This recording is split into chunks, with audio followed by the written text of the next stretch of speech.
नमो नमः। संस्कृतसुधा यूट्यूब पटले भवतां हार्दिकं स्वागतं विद्यते।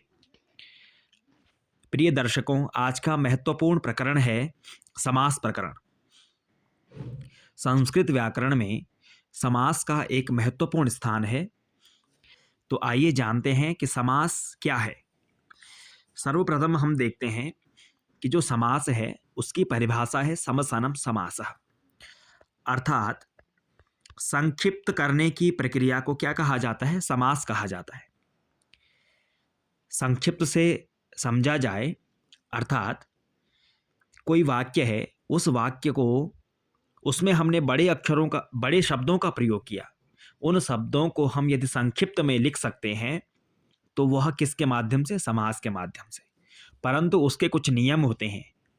कुछ नियमों के तहत ही वह शब्द संक्षिप्त रूप में प्रयोग होगा। उन नियमों को इन समासों में विभक्त किया गया है। आइए देखते हैं। समास का शाब्दिक अर्थ होता है संक्षेप। दो या दो से अधिक शब्दों के मिलने से जो नया और संक्षिप्त रूप बनता है वह समास कहलाता है। समास कहलाता है। अर्थात सर्वप्रथम समास में दो पद होंगे। दो पद होंगे। पहला पद होता है पूर्व पद और दूसरा होता है उत्तर पद। इन दोनों पदों में इन दोनों पदों के मिलने से जो एक नया शब्द बनेगा वह समास के पश्चात शब्द बनेगा। तो इस पूर्व पद में जो विभक्ति होगी उस विभक्ति का लोप होकर के समास हो जाएगा। अर्थात समास होने पर विभक्ति का लोप हो जाता है, इसीलिए वह संक्षिप्त हो जाता है। यहाँ पर समास के मुख्यतः चार भेद बताए हैं। वैसे सामान्यतः समास के जो हैं 5 भेद होते हैं। संक्षिप्त में यहाँ पे बताते हैं के अ त ब द्व। ये 10वीं कक्षा के लिए यहाँ पर प्रारंभिक स्तर पर 4 समास दिए हैं, परंतु सामान्यतः 5 प्रकार के समास हैं, जिनमें पहला है केवल समास, दूसरा है अव्ययी भाव समास, तीसरा है तत्पुरुष समास, चौथा बहुब्रीहि और पांचवा द्वंद्व समास। आइए समझते हैं इन पांचों समासों के बारे में, जिनमें पहला है अव्ययी भाव। इस समास में पहला पद अव्यय होता है और वही प्रधान होता है और समस्त पद अव्यय बन जाता है। अर्थात जिन दो पदों में समास होगा उनमें जो पहला पद है वह अव्यय होगा, इसीलिए इसका नाम अव्ययी भाव है। और वही प्रधान भी होता है। पूर्व पद इसमें प्रधान होता है। दो पद बताए हैं ना, पहला पद इधर, दूसरा पद इधर। तो जो पहला पद है वह प्रधान होगा किसमें? अव्ययी भाव में। और ये पहला पद क्या होता है? अव्यय होता है, इसीलिए इसका नाम अव्ययी भाव समास भी है। और जब दोनों शब्द जुड़ जाएंगे उसके बाद वह जो समस्त पद बनेगा दोनों को जुड़ करके वह भी अव्यय ही बन जाएगा। आइए समझते हैं। कुछ उदाहरण यहाँ पर दिए हैं, जैसे निर्मक्षिकम। यहाँ पर कहा मक्षिकाणाम अभावः, अर्थात मक्खियों का अभाव, मक्खियों का ना होना क्या है? निर्मक्षिकम। अब देखिए ये निर्मक्षिकम अव्यय शब्द बन गया है। यहाँ प्रथम पद निर है और द्वितीय पद मक्षिकम है। यहाँ मक्षिका की प्रधानता न होकर मक्षिका का अभाव प्रधान है ना। मुख्य क्या है? मक्षिका का अभाव होना, मक्खी का अभाव। अतः यहाँ अव्यय भाव समास है ना, कि पहला पद इसमें क्या होगा? अव्यय होगा और दूसरा इसमें सामान्यतः संज्ञा प्रयोग होता है। तो दोनों जब मिल जाएंगे तो दोनों मिलकर के क्या बनेंगे? अव्यय शब्द का निर्माण करेंगे। और उदाहरण दिए जैसे ग्रामस्य समीपे अथवा ग्रामस्य समीपम। यहां पर कहा उपग्रामम, है ना। समीप अर्थ में देखिए उप शब्द का प्रयोग कर दिया, तो यहां पर किसकी प्रधानता है? समीपता की प्रधानता है।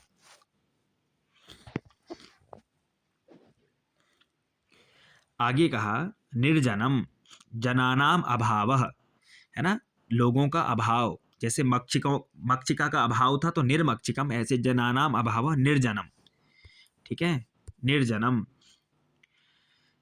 अभाव अर्थ में निर उपसर्ग का देखिए प्रयोग किया है। तो ये जो निर्जनम शब्द बना ये अव्यय बन गया। उपग्रामम ये अव्यय शब्द बन रहे हैं।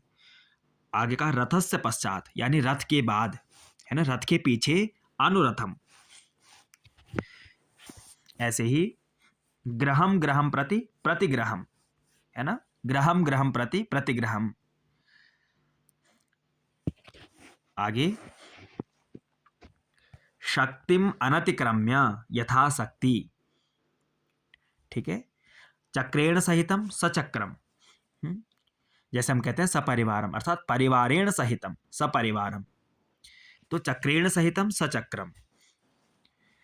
इस प्रकार से यहाँ पर कुछ शब्दों से अव्ययीभाव समास किया, जिनमें प्रथम पद अव्यय है, दूसरा पद संज्ञा है, दोनों मिलकर के अव्यय शब्द बन जाते हैं, है ना। अब दूसरा उदाहरण था वह है तत्पुरुष समास का। तत्पुरुष समास में क्या होता है कि प्रायेण उत्तर पद प्रधान, जो दूसरा पद होगा वह क्या होगा, इसमें प्रधान होगा, मुख्य होगा। दो पद होते हैं तो दूसरा पद क्या है, प्रमुख है। इस समास में प्राय उत्तर पद की प्रधानता होती है और पूर्व पद उत्तर पद की विशेषण का कार्य करता है। समस्त पद में पूर्व पद की विभक्ति का लोप हो जाता है। जब दोनों को जोड़ेंगे तो जो पूर्व पद है उसकी विभक्ति का लोप हो जाएगा। सामान्यतः जो तत्पुरुष समास है वो द्वितीया विभक्ति से सप्तमी विभक्ति तक होता है। जैसे द्वितीया तत्पुरुष, जहाँ पर द्वितीया विभक्ति होगी और समास होने पर उसका लोप होगा वो द्वितीया तत्पुरुष। जहाँ पर तृतीया विभक्ति होगी, समास होने पर उसका लोप होगा वो तृतीया तत्पुरुष। जहाँ पर चतुर्थी विभक्ति होगी और चतुर्थी का लोप होने पर समास होगा चतुर्थी तत्पुरुष। ऐसे ही पंचमी विभक्ति का लोप होने पर पंचमी तत्पुरुष, षष्ठी तत्पुरुष, सप्तमी तत्पुरुष, है ना। ये तत्पुरुष के भेद हैं। तो यहाँ पर कुछ उदाहरण हैं, देखते हैं। जैसे राजपुरुषः शब्द है, कहा राजा का पुरुष, इसका क्या विग्रह होगा कि राज्ञः पुरुषः, है ना। राज्ञः पुरुषः, राज्ञः में षष्ठी है, राजा का पुरुष, राज्ञः पुरुषः। तो जब समास होगा तो राज्ञः में जो विभक्ति है षष्ठी ये हट जाएगी। इसका प्रथम जो मूल पद है वो राज है, राजन है, राज हो जाएगा। और जो पुरुषः है इसके साथ समास हो जाएगा तो राजपुरुषः, है ना। समास होने पर राजपुरुषः शब्द बन जाएगा, षष्ठी विभक्ति का लोप हो गया। तो देखते हैं ऐसे ही कुछ और हैं उदाहरण। ग्रामम गतः, देखिए ग्रामम में द्वितीया विभक्ति है, ग्रामम गतः ग्राम गतः। ये ग्रामम में जो माँ है ऊपर अनुस्वार है इसका देखिए लोप हो गया है तो ग्राम गतः। ऐसे ही शरणागतः, शरणम आगतः शरणागतः। देशस्य भक्तः देशभक्तः, देश का भक्त, षष्ठी विभक्ति का लोप हो गया। सिंहात पंचमी, सिंहात भीतः सिंह भीतः। भयम आपन्नः भयापन्नः। हरिणा तृतीया, देखिए हरिणा त्रातः हरित्रातः। तो हरिणा में जो तृतीया है उसका लोप हो करके समास में क्या बना, हरित्रातः। यहाँ पर प्रथमांत पद प्रयोग हो गए, ठीक है। जो इसका मूल शब्द है वह प्रयोग हो जाएगा। अब कहा कि तत्पुरुष समास के दो भेद हैं, कर्मधारय और द्विगु। ये दोनों किसके भेद हैं, तत्पुरुष के। अब कर्मधारय समास क्या है। कर्मधारय इस समास में एक पद विशेष्य और दूसरा पद क्या होता है, विशेषण होता है। अर्थात एक पद विशेष्य है, एक पद विशेषण है। विशेष्य विशेषण क्या होता है, विशेष्य और विशेषण जो है, विशेषण का अर्थ है विशेषता और वो विशेषता जिसमें है वह है विशेष्य। जैसे मैंने कहा नीला कमल, अब नीला क्या है, विशेषता, और किसकी विशेषता है, कमल की। तो कमल क्या हो जाएगा, विशेष्य, और नीला क्या हो जाएगा, विशेषण, है ना। तो विशेषण और विशेष्य का समास होता है कर्मधारय। कभी कभी विशेष विशेषण के अभाव में उपमान उपमेय का भी यहाँ पर समास होता है। आइए समझते हैं उदाहरणों के अनुसार। पहला कहा पीतांबरम। अब देखिए पीतम च तत् अंबरम, पीला है जो वह वस्त्र कपड़ा। अब पीला क्या है, उसकी विशेषता है, ये विशेषण हो गया, ठीक है। और जो अंबर है ये क्या है, विशेष्य है, ये विशेष्य है। और इसकी विशेषता क्या है कि वो पीतम है, पीला है। तो ये क्या हो गया, विशेष्य विशेषण का समास है और पीतांबरम बन गया कर्मधारय का एक भेद। महापुरुषः कि महान चासौ पुरुषः, महान जो पुरुष है, पुरुष की क्या विशेषता है कि वो महान है। कज्जल मलिनम, कज्जलम एवं मलिनम, कज्जल के समान, काजल के समान जो मलिन है ना। अब देखिए यहाँ पर उपमान और उपमेय का क्या हो गया, उपमान क्या है, कज्जलम एवं मलिनम, अर्थात किससे उपमा दे दी, कज्जल से, कि वो काजल के समान क्या है, मलिन है। नील कमलम, देखिए नीलम च तत्कमलम, कमल की क्या विशेषता है कि वो नीला है, ये विशेषण हो गया, ये विशेष से हो गया।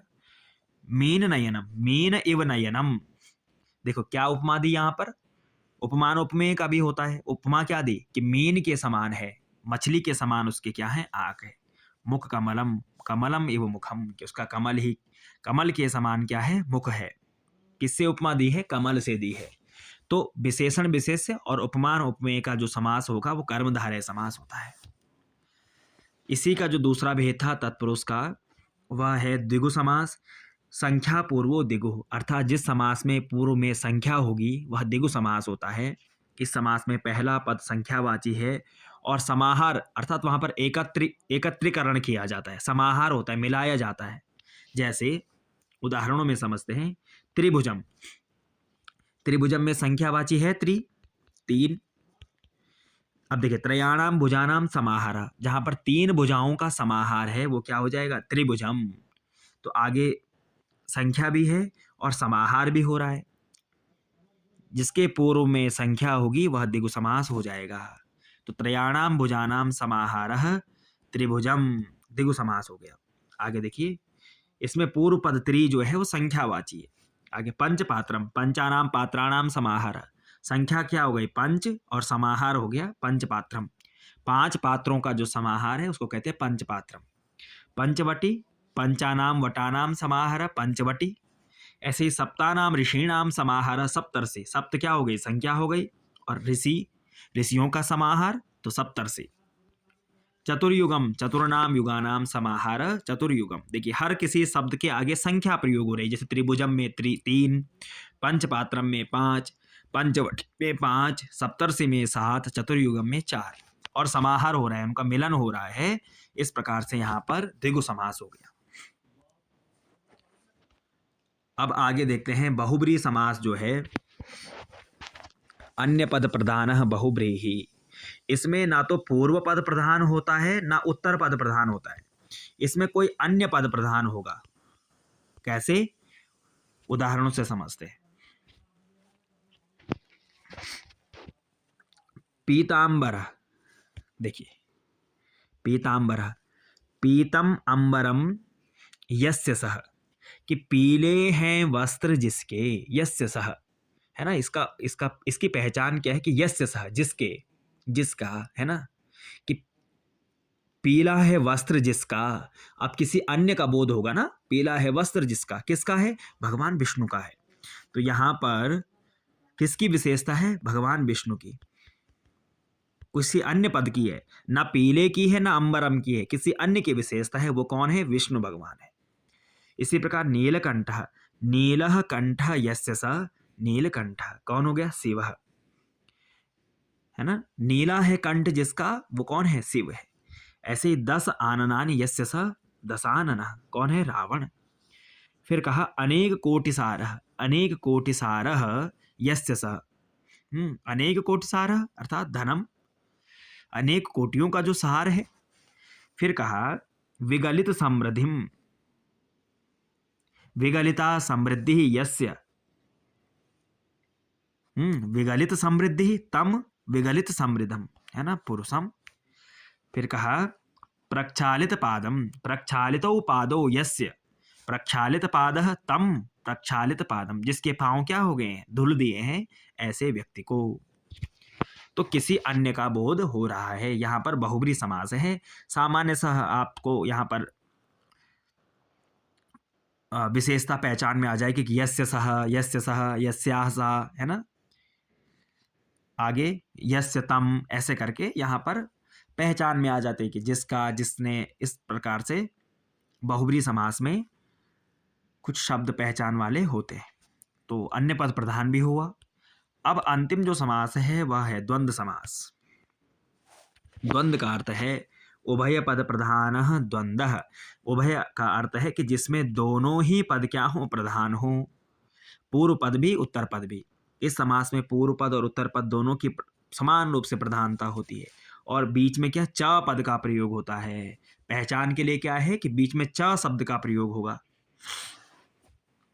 च पद का प्रयोग होगा। देखिए कैसे कि रामश्च लक्ष्मणश्च, देखिए च यहां पर भी है, च यहां पर भी है।